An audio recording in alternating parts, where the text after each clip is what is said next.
வரும் ஜூன் 2ஆம் தேதி நன்மைகளை அள்ளித்தரும் குரு பகவான் 12 ஆண்டுகளுக்கு பிறகு தன் உச்ச வீடான கடக ராசிக்கு பயிற்சியாகிறார்.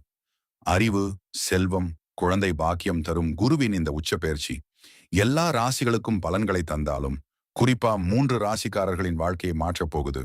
அந்த அதிர்ஷ்ட ராசிகள் யார் யார் தெரியுமா?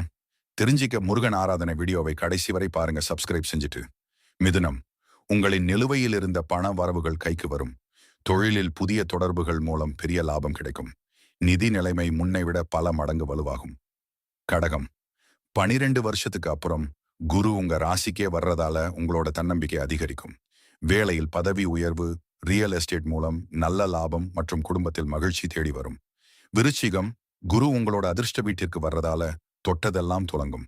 வெளிநாட்டு பயணம், உயர் கல்வியில் வெற்றி கிடைக்கும். பழைய கடன்கள் தீர்ந்து நிம்மதி பிறக்கும். இந்த காலகட்டத்தில் குரு பகவானின் முழு அருளை பெற ஓம் ஸ்ரம் ஸ்ரீம் ஸ்ராவும் ஷஹ் குரவே நமஹா என்ற மூல மந்திரத்தை தினமும் சொல்லி வழிபடுங்க. நல்லதே நடக்கும்.